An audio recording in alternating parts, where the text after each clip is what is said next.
और सुनिए, बुरा मत जानिएगा मगर सुन लीजिए, नाम भी दो दो रख रखे हैं, दो दो नाम रख रखे हैं, अल्लाह ताला जज़ाए खैर दे। दो दो नाम रख रखे हैं, दो दो। एक साहब का नाम है अब्दुल रहमान, एक साहब का नाम है अब्दुल रहमान। इतनी ठंडी ठंडी हवा चल रही है, जून में इतनी ठंडी हवा आती है तो नींद आती है। सुनो यार, सब लोग थोड़ा सा मोहब्बतों के साथ सुनो। अल्लाह का शुक्र है, आपकी दुआओं से पूरे मुल्क में अल्हम्दुलिल्लाह अल्लाह तकरीर करने का मौका अता फरमाता है। हमारे अब्दुल्ला भाई बड़े नेक आदमी हैं, बड़ी मोहब्बत करता हूँ मैं इनसे। इन्होंने कहा तो मेरे दिल ने गवाही नहीं की कि मैं इनको मना कर दूं। मैं आया और मैं आप पर एहसान नहीं जता रहा हूँ, यह आपका एहसान है कि आपने मुझ गुनहगार को बुलाया है। मगर यह है कि जिस मकसद से आए हैं उस मकसद में अल्लाह आपको और हमें दोनों को कामयाबी अता फरमाए, है ना। सुनिए मेरी बात, तो हमारी ईमान की कमजोरी का आलम है। और दूसरी तरफ देखिए, किसी का नाम है अब्दुल रहमान, हमने कहा भाई साहब आपका क्या नाम है? तो बोले हजरत नाम तो मेरा अब्दुल रहमान है, लेकिन लोग मुझे प्यार से पप्पू कहते हैं। एक साहब का नाम है अली नाम, हमने कहा भाई साहब आपका नाम? हजरत लोग मुझे प्यार से राजू कहते हैं। एक साहब का नाम है हुसैन, हमने कहा भाई साहब आपका नाम? हजरत लोग मुझे प्यार से गुड्डू कहते हैं। एक साहब का नाम है हसन, हमने कहा भाई साहब आपका नाम? हजरत लोग मुझे प्यार से शानू कहते हैं। एक साहब का नाम है अब्दुल कादिर, हमने कहा भाई साहब आपका नाम? हजरत लोग मुझे प्यार से मुन्ना कहते हैं। अब मैं कब तक गुड्डू मुन्ना शानू पप्पू बने रहोगे? अगर बाप ने नाम मोहम्मद रखा है और 1 लाख बुत परस्तों में भी कोई पूछे कि तेरा नाम क्या है, तो शान से बताया करो मेरे बाप ने मेरा नाम मोहम्मद रखा है। मुसलमान बनने की जरूरत है, उसमें के मुसलमान बनो। और आप हालात देख नहीं रहे हैं, कभी यहाँ कभी वहाँ, कभी इधर कभी उधर, यानी चंद लोग मिल करके हमारे बच्चों को जबरदस्ती घेर लेते हैं। और से सुनिएगा, चंद लोग मिल करके हमारे बच्चों को जबरदस्ती घेर लेते हैं और जबरदस्ती कुफरिया नारा लगवाते हैं, अब ये बोल अब ये बोल, यानी शिरकी बोली बुलवाते हैं। ऐसे नारे लगवाते हैं जिन्हें इस्लाम ने हराम और कुफ्र कहा है, यानी वो अपने मजहबी नारे हमारे बच्चों से जबरदस्ती लगवाया करते हैं। इस तरह के हालात हो ही जाते हैं, कभी 6 महीने में, कभी 1 साल में, कभी हरियाणा, कभी पंजाब, कभी गुजरात और कभी झारखंड, कभी बिहार, कभी उत्तर प्रदेश। इस तरह की हरकतें होती रहती हैं। लोग जबरदस्ती हमारे बच्चों से अपने मजहबी नारे लगवाते हैं। अल्लाह तुम्हारी जानो माल की हिफाजत करे, मेरी भी जानो माल की हिफाजत करे। मगर ये लोगों अपने बच्चों को ये नसीहत किया करो कि बेटे जिंदगी की आखिरी सांस तक चाहे जितनी भी बड़ी कुर्बानी दे देना, मगर अपने ईमान का सौदा न करना, अपना ईमान जाये न होने देना। अल्लाह तुम्हारी जानो माल की हिफाजत करे, मगर मेरी जानो माल की भी हिफाजत करे। मगर कोई गारंटी नहीं कि कब किसके साथ क्या हो जाए, अल्लाह ना करे। अगर इस तरह के हालात आपके सामने पेश आ जाए तो खुदा का वास्ता देकर के कहता हूँ कि जिंदगी की आखिरी सांस तक जबान को कलिमाते कुफरिया से पाक रखना और जिंदगी की आखिरी सांस तक ला इलाहा इल्लल्लाह बोलते रहना। क्योंकि अगर मौत का वक्त नहीं आया है तो कोई मार नहीं सकता, और मौत का वक्त आ गया है तो कोई बचा नहीं सकता। मगर जिंदगी की आखिरी सांस तक ला इलाहा इल्लल्लाह बोलते रहना, क्योंकि इसी हालत में अगर मर भी जाओगे तो शहीद कहलाओगे और बच जाओगे तो गाजी कहलाओगे। अल्लाह सुभान अल्लाह। नारे तकबीर, नारे रिसालत, मसलके आला हजरत, मजहबे अहले सुन्नत, मुफ्ती साहब किबला। नारे तकबीर, नारे रिसालत, जिंदाबाद जिंदाबाद।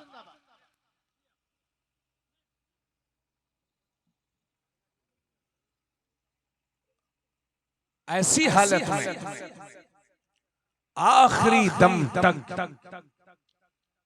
ला इलाहा इल्लल्लाह बोलते रहो। बात समझ रहे मेरी आप? यानी जिंदगी की आखिरी सांस तक अपनी जबान पर कलिमाते कुफरिया ना लाओ। ला इलाहा इल्लल्लाह बोलते रहो, क्योंकि इसी हालत में अगर मर भी जाओगे तो शहीद कहलाओगे और बच जाओगे तो गाजी कहलाओगे। मौत का वक्त नहीं आया है तो कोई मार नहीं सकता। और मौत का वक्त आ गया है तो कोई बचा नहीं सकता। तवज्जो फरमाइए, इधर देखिए, मेरी बात सुनिए हजरात। एक मसला भी सुन लो, ये हमारे उलमा बैठे हुए। अगर जिंदगी में कभी कोई ऐसा मामला पेश आ जाए कि आपसे कोई जबरदस्ती कलिमाते कुफरिया कहलवाए या कुफरी काम करवाए, तो उलमा इजाजत देते हैं, इस्लाम इजाजत देता है कि दिल में बुरा जान करके वो कुफरी काम कर सकते हैं ताकि जान बच जाए। दिल में बुरा जानिए, दिल से अच्छा ना जानिए वरना इस्लाम से खारिज हो जाएंगे। दिल से बुरा जान करके वो कुफरी काम कर सकते हैं ताकि जान बच जाए, इस्लाम इसकी इजाजत देता है। लेकिन आखिरी दम तक ला इलाहा इल्लल्लाह पढ़ते रहना और इस्लाम पर कायम रहने वाला अगर मर भी जाएगा तो शहादत की मौत मारा जाएगा।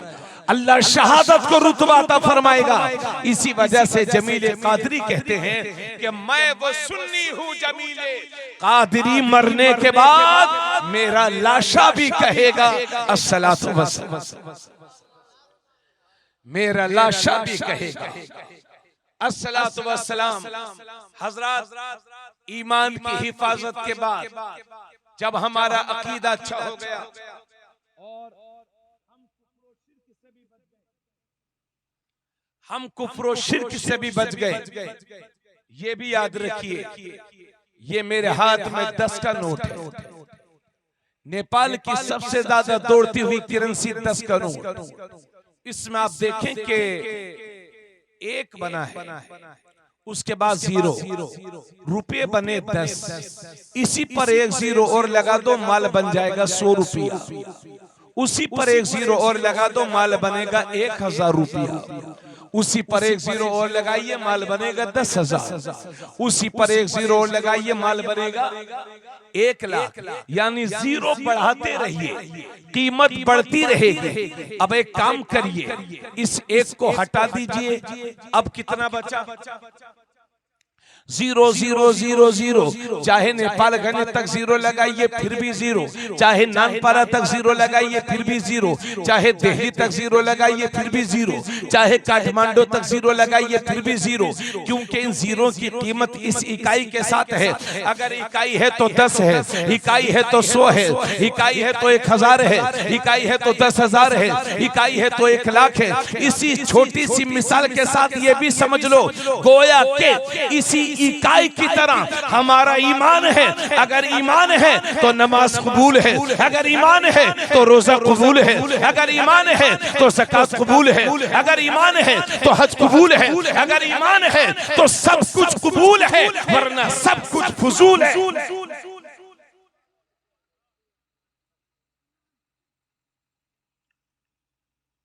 आप लोगों को मैं तकरीर सुना रहा हूं, मेरी तकरीर तवज्जो न देकर के आप मोटरसाइकिल देखने बैठ गए। अजीब आलम है यार।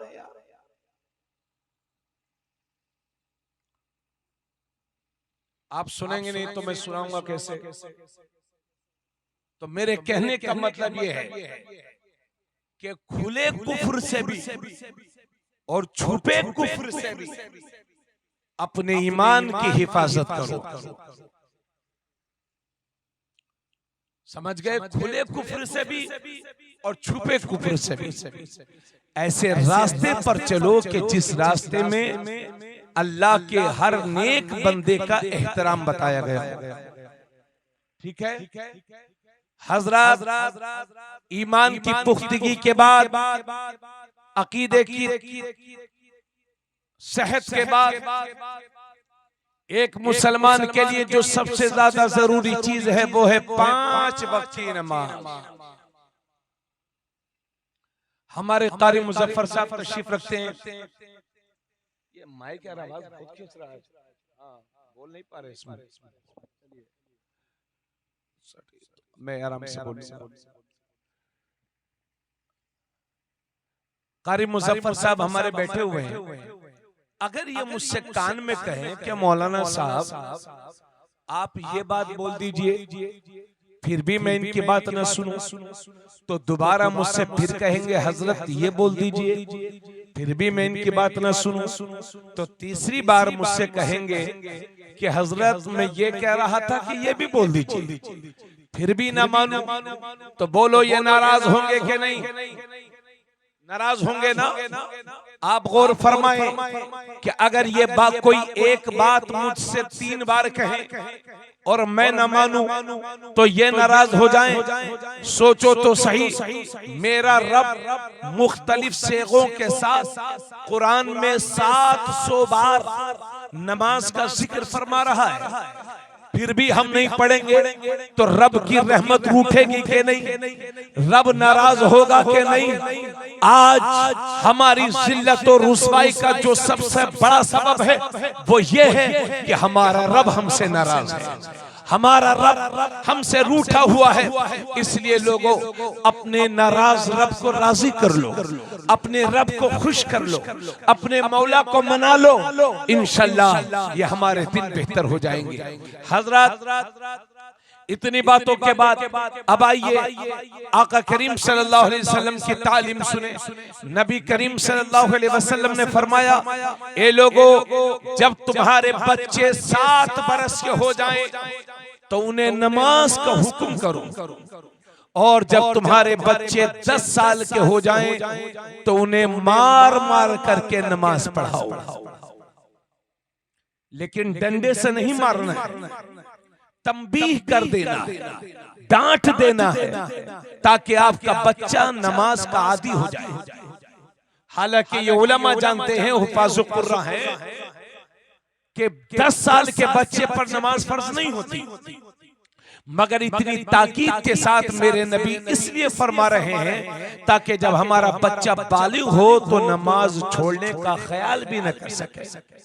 फिर सुनिए, अल्लाह के नबी सल्लल्लाहु अलैहि वसल्लम फरमाते हैं, जब तुम्हारे बच्चे 7 बरस के हो जाएं, और घरों से जो हमारी माँ बहनें सुन रही हैं वो भी सुने, इसलिए कि जिस तरह से और मर्दों पर नमाज फर्ज है, इसी तरह से औरतों पर भी नमाज फर्ज है।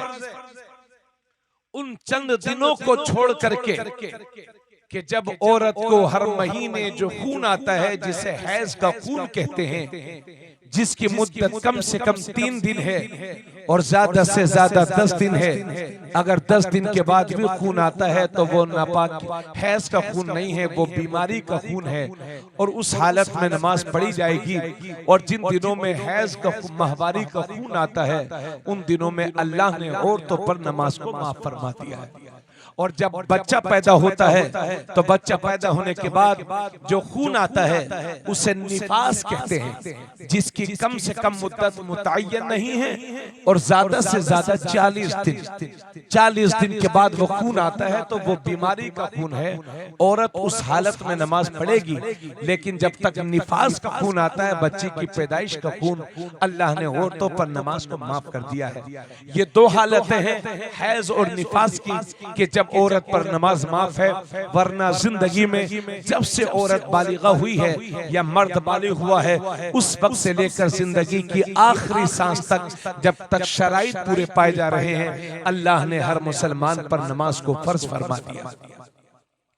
तो अल्लाह के नबी सल्लल्लाहु अलैहि वसल्लम फरमाते हैं, जब तुम्हारे बच्चे 7 बरस के हो जाएं तो उन्हें नमाज का हुक्म करो, और जब 10 साल के हो जाएं तो उन्हें मार मार करके नमाज पढ़ाओ, और जब तुम्हारे बच्चे 10 साल के हो जाएं तो उनके सोने के बिस्तर अलग अलग कर दो। यानी बच्चों की उम्र 10 साल हो जाए तो उनको एक बिस्तर पर ना सुलाओ, अलग अलग बिस्तरों पर सुलाइए। अल्लाह के नबी सल्लल्लाहु अलैहि वसल्लम फरमाते हैं कि जो सुबह सुबह बाजार की तरफ जाता है तो वो शैतान का झंडा लेकर के जाता है, और जो सुबह सुबह मस्जिद की तरफ जाता है तो वो अल्लाह के दीन का झंडा लेकर के जाता है। अब मुसलमानों, ये फैसला आपको करना है कि सुबह उठने के बाद शैतान का झंडा उठाना है या अपने नबी के दीन का। और ये बुखारी शरीफ की हदीस सुन लो। एक दिन मेरे नबी ने इरशाद फरमाया था कि मेरा ये दिल करता है तवज्जो से सुने, उठाओ इन्हें, थोड़ी सी तकरीरिया सुन लो भैया, सुन लो। नबी करीम सल्लल्लाहु अलैहि वसल्लम फरमाते हैं कि मेरा ये दिल करता है कि किसी आदमी से कहूं कि लकड़ियों को इकट्ठा कर दे, और जब लकड़ियां इकट्ठा हो जाए तो फिर मेरा ये दिल करता है कि किसी आदमी से कहूं कि लकड़ियों में आग लगा दे, और जब आग लग जाए तब फरमाते हैं नबी, तब मेरा ये दिल करता है कि किसी आदमी से कहूं कि अजान पढ़ दे, और जब अजान हो जाए हुजूर फरमाते हैं फिर मेरा ये दिल करता है कि किसी आदमी से कहूं कि नमाज पढ़ाए, इमामत करे, और जब सब लोग नमाज पढ़ने लगे, इमाम नमाज पढ़ाने लगे, तब नबी फरमाते हैं तब मेरा ये दिल करता है कि उस आग को उठाऊं और उन लोगों के घरों को आग लगा डालूं जो मस्जिद में नमाज पढ़ने के लिए हाजिर नहीं हुए। यह है मेरे नबी की नाराजगी बेनमाजियों से कि मेरे नबी फरमाते हैं कि दिल करता है कि उनके घरों को आग लगा डालूं। मेरे नबी ने हजरत अली से फरमाया था, तवज्जो से सुनिए, मेरे नबी ने हजरत अली से फरमाया था, ए अली, 3 कामों में कभी देर मत करना। जब नमाज का वक्त हो जाए तो नमाज की अदायगी में देर मत करना।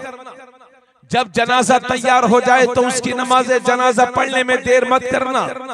और जब किसी बेवा का, विधवा का मुनासिब रिश्ता मिल जाए तो उसका निकाह करने में देर मत करना।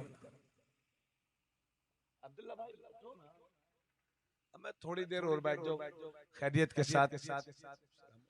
माशाल्लाह लोग बड़ी मोहब्बत से सुने।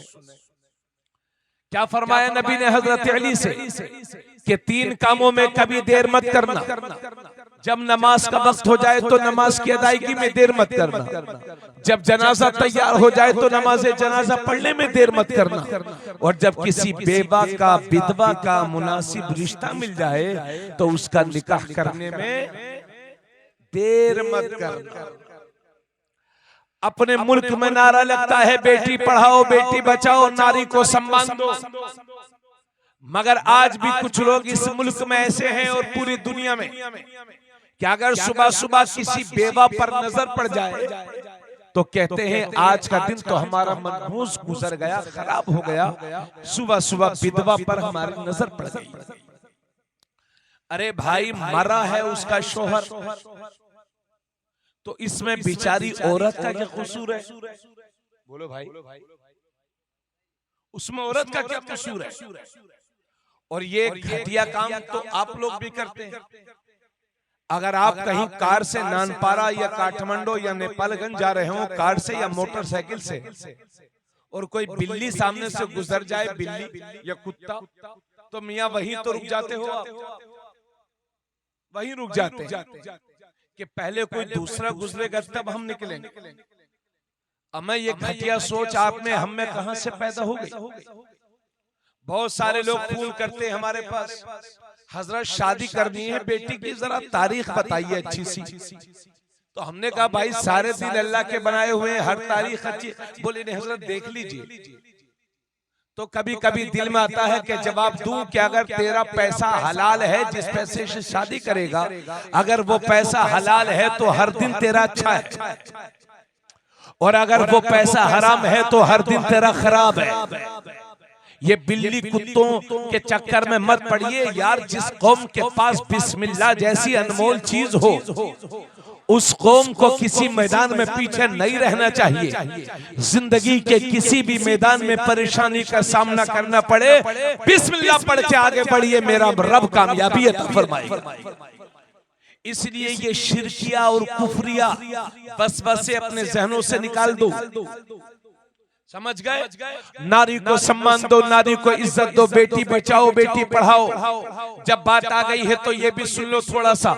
तिरमिजी शरीफ जिल्द सानी सफा नंबर 13, नबी करीम सल्लल्लाहु अलैहि वसल्लम फरमाते हैं, मन कानत लहू सलासु बनात औ सलासु अखवात औ इब्नतान औ उख्तान फअहसन सुहबतहुन्ना वत्तक़ल्लाह फीहिन्ना फलहुल जन्ना। अल्लाह के नबी सल्लल्लाहु अलैहि वसल्लम फरमाते हैं कि अल्लाह ने जिसे 3 बेटियां दी या 3 बहनें दी या 2 बेटियां दी या 2 बहनें दी और उसने अपनी बेटियों के साथ या बहनों के साथ अच्छा सुलूक किया, उनकी परवरिश कर दी, उनकी तरबियत कर दी और जब वो बड़ी हो गई तो शादी कर दी। नबी फरमाते हैं फलहुल जन्ना, उस शख्स के लिए जन्नत है। बोलो सुभान अल्लाह। तिरमिजी शरीफ जिल्द सानी सफा नंबर 13, जिसकी राविया है हजरत आयशा। हजरत आयशा फरमाती हैं कि नबी ने फरमाया मन इब्तुलिया बिशैइन मिनल बनात फसबरा अलैहिन्ना कुन्ना लहू हिजाबम मिनन नार, कि अल्लाह ने जिसे बेटियां दी और उसने अपनी बेटियों पर सब्र किया, इज्जत व आबरू के साथ उनकी परवरिश कर दी, उनके हुकूक अदा कर दिए, उनकी उम्र हो गई तो शादी कर दी। नबी फरमाते हैं तो ये हमारी बेटियां कल क़यामत के दिन हमारे लिए जहन्नम से पर्दा बन जाएंगी। यानी बाप के अमाल जहन्नम में जाने के काबिल होंगे, लेकिन ये हमारी बहनें हमें बचा लेंगी, ये हमारी बेटियां हमें बचा लेंगी। अल्लाह के नबी ने एक बार दाहिने हाथ उठाया और दाहिने हाथ की ये 2 उंगलियां मिलाई और मेरे नबी ने फरमाया जिसने 2 बेटियों की परवरिश की तो वो और मैं जन्नत में इन 2 उंगलियों की तरह करीब करीब होंगे। सुभान अल्लाह सुभान अल्लाह। मेरे नबी फरमाते हैं जब भी कोई चीज खाने पीने की लाया करो तो पहले अपने बेटों को ना दिया करो बल्कि अपनी बेटियों को दिया करो। यह है सम्मान नारी का इस्लाम में, यह है बेटी पढ़ाओ बेटी बचाओ का मिशन इस्लाम में। अल्लाह के नबी कभी तशरीफ फरमा होते और इतने में हजरत फातिमा आ जाती तो मेरे नबी अपनी जगह से खड़े होकर के अपनी बेटी सैयदा फातिमा ज़हरा का इस्तकबाल किया करते थे। यह है शान बेटियों की इस्लाम में, यह है इज्जत नारी का। हजरात अभी मैंने 8-9 महीने पहले एक अखबार में पढ़ा था कि भारत का सुप्रीम कोर्ट ये कहता है कि बाप की जायदाद में जिस तरह से उसके बेटों का हक है इसी तरह से उसकी बेटियों का भी हक है। तो नेपालगंज के करीब के मुसलमानों, रुपेटिया वालों, कुर्बान हो जाओ अपने नबी पर कि भारत का सुप्रीम कोर्ट जो बात आज कह रहा है वही बात 1400 साल पहले मदीने के दारुल हुकूमत से मेरे नबी दुनिया को बता रहे हैं और फरमा रहे हैं कि बाप की जायदाद में जिस तरह से उसके बेटों का हक है इसी तरह से उसकी बेटियों का भी हक है।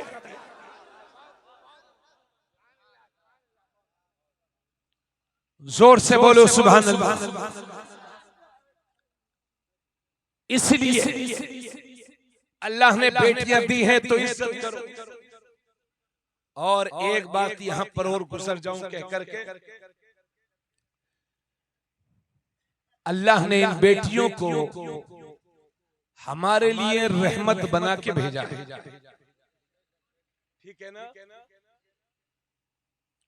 लेकिन आज जब लड़की पैदा होती है लोगों के घर में तो मियां चेहरे का जुग्राफिया बदल जाता है। इधर देखिए आप लोग दुआ करवाते हैं कि हजरत जरा दुआ कर देना लड़का हो जाए। अच्छी बात है, लड़का भी हो लड़की दोनों अल्लाह की रहमत है। ए बच्चों अजीब हो यार, तुम लोग अजीब हो, हद है, मतलब सुधर जाओ यार। क्या बताएं तुम लोगों को, बच्चे हो यार बेटे, अच्छी जिंदगी जियो, इस्लाम वाली, मोमिन वाली, मुसलमान वाली। मगर समाज में गलत रस्मों के जरिए से हमने अपनी इन बेटियों को, बहनों को जहमत बनाने की कोशिश की है। आज अगर किसी की 3 बेटियां जवान है मियां तो रातों में उसको चैन की नींद नहीं आ रही है। मौला कब आएगा वो दिन के मैं अपनी बेटियों को इज्जत के साथ अपने घर से रुखसत कर सकूं। ये हमारी गलत रस्मों की वजह से है। इस्लाम ने तो निकाह को निहायत आसान बनाया था, लेकिन हमने बुरी रस्मों के जरिए से निहायत मुश्किल बना लिया। यही वजह है कि हमारी बेटियों की उम्रें बढ़ रही हैं, सही वक्त पर बच्चियों की शादी नहीं हो रही है, चूंकि जहेज का इंतजाम कहां से होगा। नतीजा ये निकलता है कि हमारी आपकी बहन बेटियां कभी कभी गैर मुस्लिमों के साथ भागने से परहेज नहीं कर रही हैं। कौन है इसका जिम्मेदार? हम और आप। अगर हमने अपने हाथों से अपने पैरों पर कुल्हाड़ी ना मारी होती और जहेज के लंबे लंबे लेन देन ना किए होते तो आज हमारी कौम की बेटियों की यह हालत न होती। बुरा मत जानिएगा, मगर हालात से मुझसे ज्यादा आप भी समझते हैं। अब मैं क्या कहूं आपसे, बस एक हदीस सुना रहा हूं और अपने नौजवान बच्चों से कहूंगा, दावत अमल पेश कर रहा हूं। नबी फरमाते हैं अअलिनु हाज़ा निकाह वजअलूहु फिल मसाजिद। नबी फरमाते हैं निकाह जब भी करो तो ऐलान करके करो और निकाह मस्जिदों में मुनक्किद किया करो। आपको बड़ा अजूबा लग रहा होगा कि हजरत निकाह मस्जिद में कैसे होगा। यहाँ जितने लोग बैठे हैं किसी का भी निकाह मस्जिद में नहीं हुआ है, मेरा खुद का भी निकाह मस्जिद में नहीं हुआ है। और मसला भी सुन लो आप लोग, निकाह के शराइत पालिए जाए तो निकाह यहाँ भी हो जाएगा। 1 लाख का होटल बुक कराइए वहां भी हो जाएगा, घर में भी हो जाएगा, यहाँ पिंडाल लगा के यहाँ निकाह करवा लीजिए यहाँ भी हो जाएगा। लेकिन तुम्हारे नबी की रूह, मेरे नबी की रूह अपनी उम्मत को पुकार पुकार कर फरमा रही है निकाह को मस्जिदों में मुनक्किद करो, क्योंकि जब निकाह मस्जिद में होगा तो उसके 3 फायदे। सबसे बड़ा फायदा यह होगा कि जिंदगी में अक्सर लोगों का निकाह एक बार होता है, बार बार नहीं।